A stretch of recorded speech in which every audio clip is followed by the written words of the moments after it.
So I just want to share, money does not respond to your effort and you're forcing it.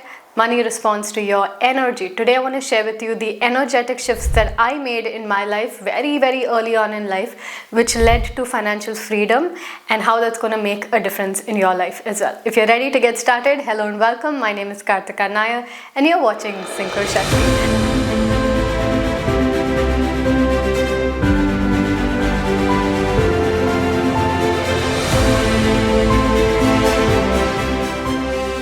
So I'll just tell you a little bit of my backstory so you can learn through my journey and basically apply all the things that I have been through.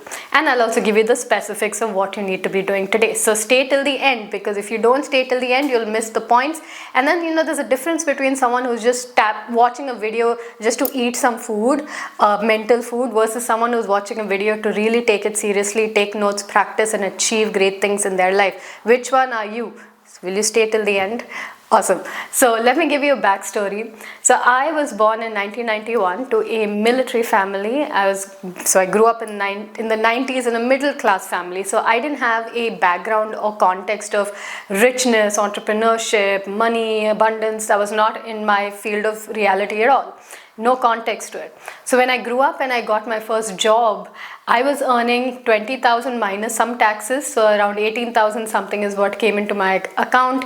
And every morning I would wake up giving myself excuses of what can I say to not go to work, because I felt like I was giving all of my soul and my energy to something that was not worth it, was just getting so little back, and it just felt very unfair and just mismatched. And tell me if you can relate to that feeling. It just doesn't feel right. So I decided to quit and start my own business. Now, when I started this business, it was already going, but I decided to really properly focus on it. I obviously wanted to be successful as anybody else, right? When you start your business, you want to be successful, you want to grow something, have something significant, and also have that financial positive impact on your life. And I wanted all of that. But I had this deep-seated fear. Now, what happened with me, and I don't know if you can relate, is when I grew up as a girl in India, generally my conditioning around success and being capable of doing things, or any of these things that are totally out there in terms of building riches and businesses, it was not in my natural conditioning, because I was always conditioned to question whether I'm capable of doing something or not, because someone or the other did it for me. I was still identifying as this little girl, young girl, small girl energy, even though I was in a full grown body, but I still felt young and not sure if I could do it. But I started my journey anyway. So I quit my job, started my business, and I started the typical advice we get, which is work hard. And hard I worked, and you have no idea how much I have put into my business. This is my 14th year, of SynchroShakti. So 14 years in, I can tell you how amount of work I have put in the beginning stages. Wherever there were people, I was there. So there were cafes, I showed up. Where there were yoga studios, I showed up. Wherever I could go and do my presentation, free class. Those days we had seminar model. Today we have webinar model.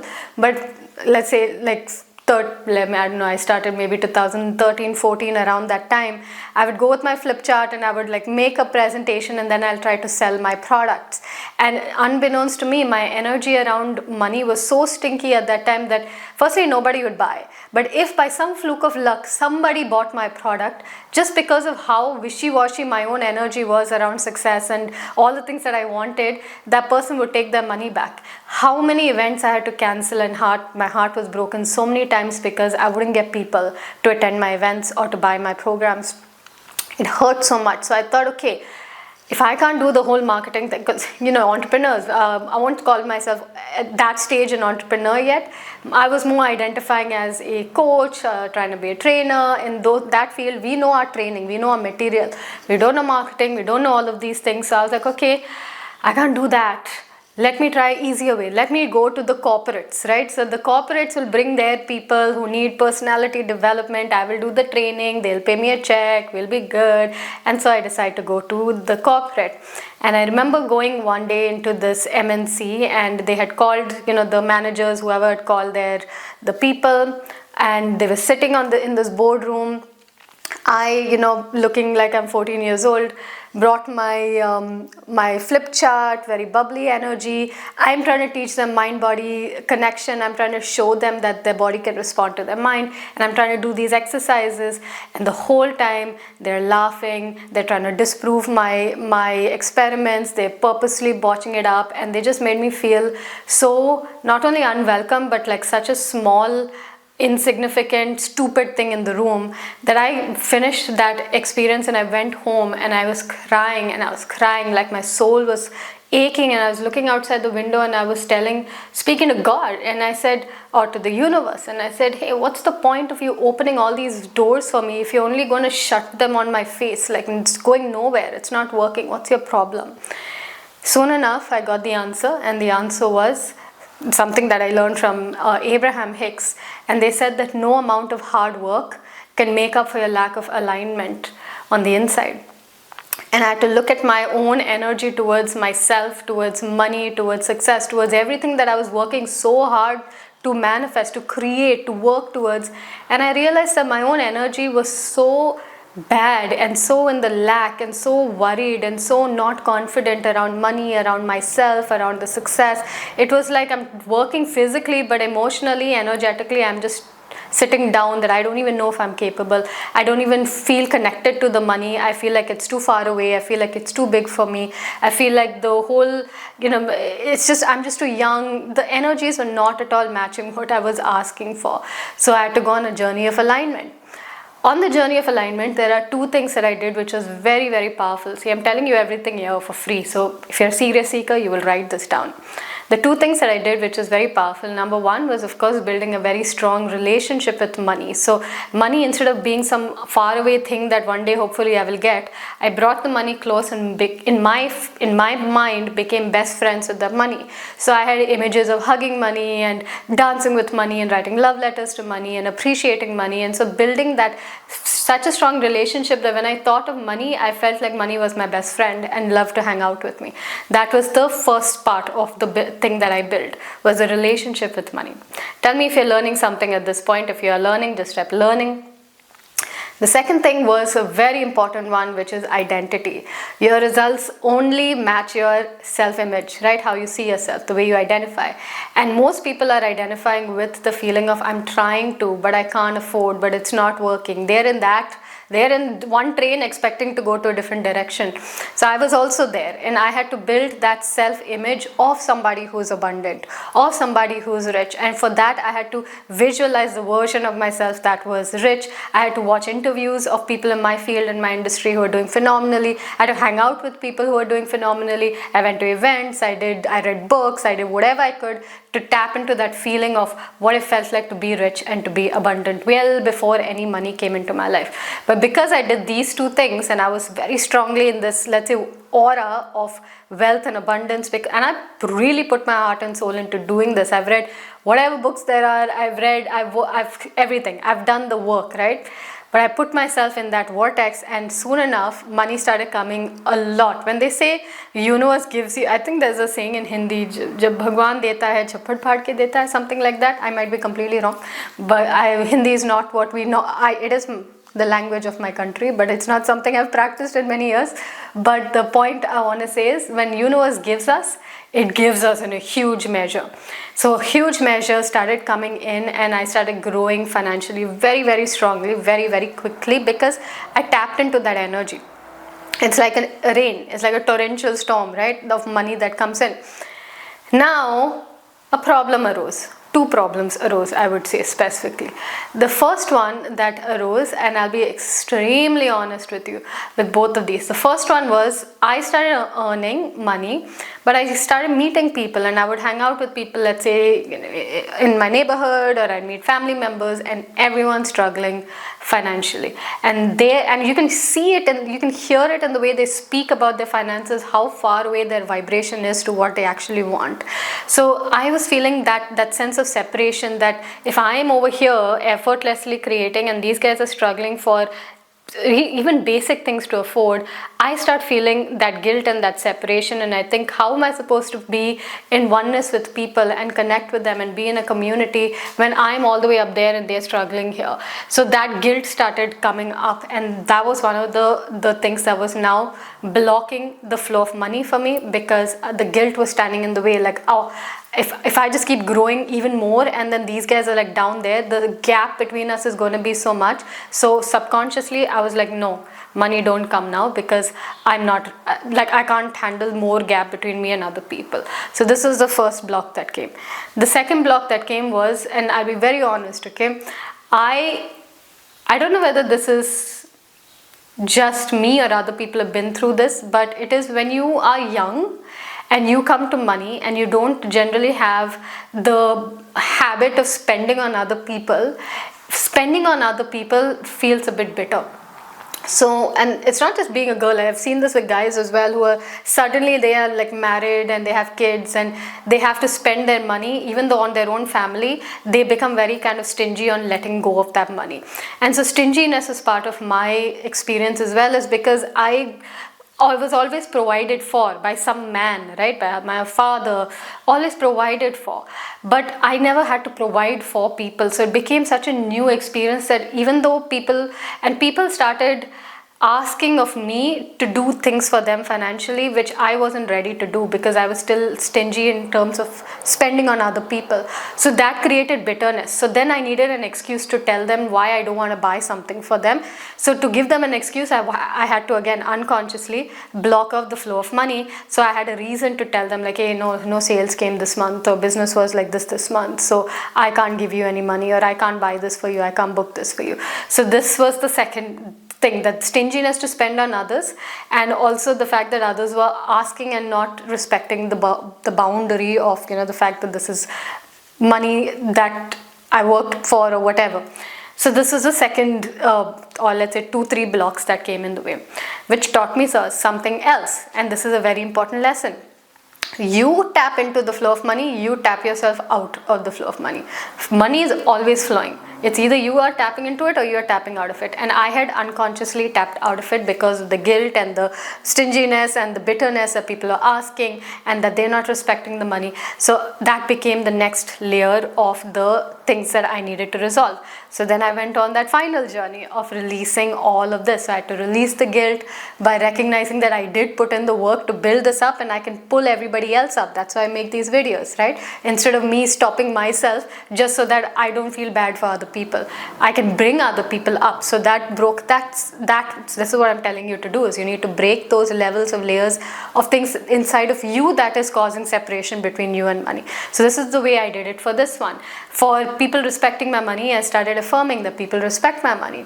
But for openly spending, I understood that when you spend, oh my God, I can write a whole book on the power of spending from the right energy and loving people, and you earn for not just yourself, for the community. You're not going to take this money with you. So I started working on those things, so that when I was spending so openly that the money would actually come back to me, because money is always in circulation. This is a principle. What goes out must come back, right? What energy goes out must come back. So if you spend from a negative place, that negativity will come back. When you spend from an open, abundant place, that abundance will come back. So this is, I can write a lot on this whole topic. I have courses, I have 5-month courses on just this, okay, this topic. But point is, this was the learning and the lessons that broke off that layer of that conflict, and then the flow started coming back again. There's so many lessons I've learned on this journey, but we'll keep it to a few. And of course, when the flow came back, the full circle moment, I want to tell you 2 things here. The first thing is, the full circle moment, what many people would look at, a lot of people think this is the destination, right?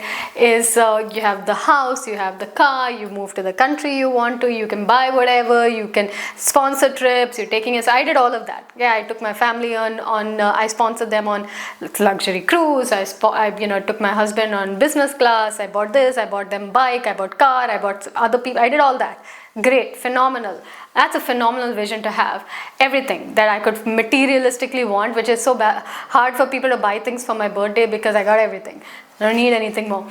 Materialistic is done. But the second journey is the more important journey, the journey of transformation. Now this one is the core of why we do this is the app. So I call this living free on this planet, because this is a planet where you need money to live. But when you have money, you can live as you wish to live. This is the magic. This is that feeling of you're not only capable of doing it, but you're now free on this planet to live as you want to live. You want to take a vacation at any time, take a vacation. You have people visiting, you can't work, don't work. You want to work on a certain time, work. There is so much freedom to just do whatever you want.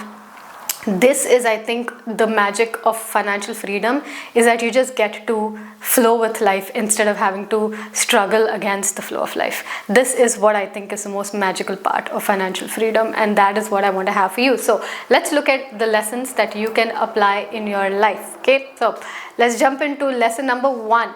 So I'm going to give you 5. Okay, very important. The easiest way to get back into alignment with money is to re-engineer or reverse engineer, I should say, what you're doing off when it comes to money. So let's look at what you're doing off. I'll give you 5 ones. I've got a full quiz for free.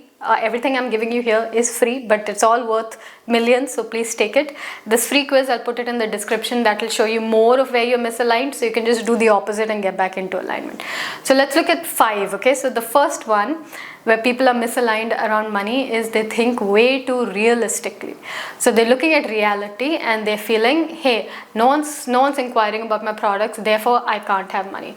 I don't have a source of income, so therefore I can't have money. This is what happened. Someone frauded you of XYZ and therefore I can't have money. I spent on XYZ, therefore I can't have money. So there's whatever reality you're experiencing, you're emotionally responding to the reality of the lack and then feeling that lack and then blocking off the money. Reverse engineer. Instead of thinking logically, think magically. So tap back into that vision. Remember the vision I was talking about? Of that wealthy version of yourself. Acknowledge the wealth you already have. All of these things is going to tap you back into that feeling of thinking the bigger picture of abundance instead of reacting to what is currently happening. Currently happening can change in a day. It takes you 1 day to get back to alignment. But you're looking every morning, you wake up with the thoughts, how will I do it? How will I attract? What's going to happen? I don't have. You are perpetuating that reality by doing that. But if every morning you were tapped into what I do have and what I do appreciate and the feeling of being rich and seeing that vision and you're doing that, that reality inside your head becomes more real than the reality outside of your head. Then when that takes momentum, you'll start noticing that you don't even care to look outside because you're already in that energy inside, and you'll notice that things start coming unexpectedly. The source will always find you. Which brings me to the second one. People have very limited ideas of how they can actually have money. So I don't have a source, therefore I can't have money. I don't have a business, therefore I can't have money. I only have one source of income, a job, therefore I can't have the money I want.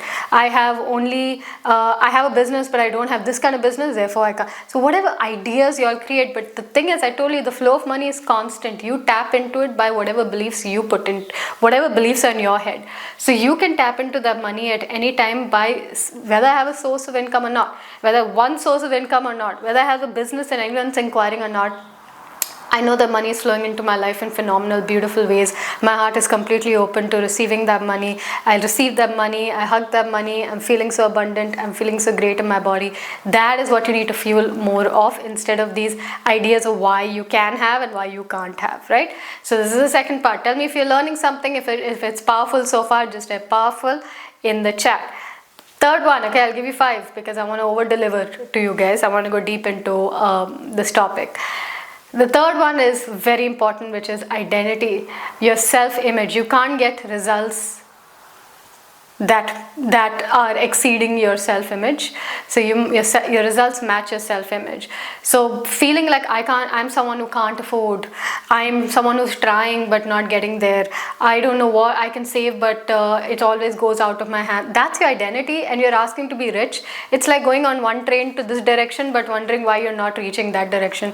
Totally different vibrational state. Identify. Remember I told you my journey of identifying. So see interviews of people, start thinking you're sitting with those people. I am one of those people. Go watch videos of people going through luxury hotels and imagine yourself walking there as well. Pull your identity into one who is abundant before you look for any evidence outside, and build that strongly enough before. So do it for like 3 months before you look at the evidence outside, because you'll start feeling rich. When you feel rich, you will naturally not look outside for results. You would feel like, I know I'm rich. I'm rich. When you buy something, I know I'm rich. That's the natural identity shift that would happen inside of you. So this is the next one. I'll give you the final one, the fourth one, and that is the loving relationship with money. People have a very fearful relationship with money. It's like a elusive boyfriend. Will he come and hang out with me today, or will he like go and hang out with someone else? Am I good enough for him? Am I pretty enough for him? No. You are the gem. Money loves to hang out with you. You have to convince yourself of that. Why money loves to hang out with you? Money has no free will. It will come to you because you are tapping into it. It is just naturally responding to your energy. So forming a loving relationship with money, feeling it's a beautiful supporter, a beautiful friend, is going to naturally bring that closer to you, because you're getting closer to that money. Your hearts are connecting, right? So that is the final part, getting yourself into that. So that is the full picture of how to attract money. I've given it in like quick tidbits, but if there are, so let me just get into this for a moment. If you learned something, by the way, just type valuable in the chat. I'm looking for the spark. I'm looking for people who are here to learn, to connect, and so really be a community of people studying and practicing these things and achieving beautiful things in their lives. That's what I want for everybody, and that's why I'm giving you all of this. Now, just for context, we did this class called How to Change Your Life in Less Than 6 Months Without 5 AM Routines and Without Forcing Positivity. Now, if that is something you would like to attend and you missed it last time, we're doing it again. So you can find the information in the description and you can register for it. There we are going, again, that's going to be theoretical. There's no practical, but I'm going to teach you the method that we follow, A to Z, on how you can create a beautiful life in all areas without struggle, without force, without 5 AM rituals. You can create something magical, and the magic happens as a consequence of you living this lifestyle. If you want to know more about that, you can change in every area of life, not just with money, but with money, with relationships, with your health, with your career, with your self-esteem, your image, your depression, your anxiety. Everything can change. It's in this one class. Come and register. It is, again, for serious seekers. So if you cannot sit for 2.5 hours, 3 hours, don't come.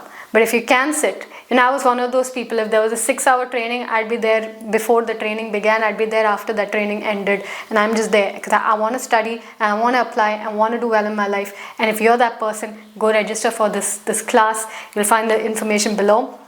I wanted to end with a song, but we don't have time for a song today, so we will probably sing that song in another video on money.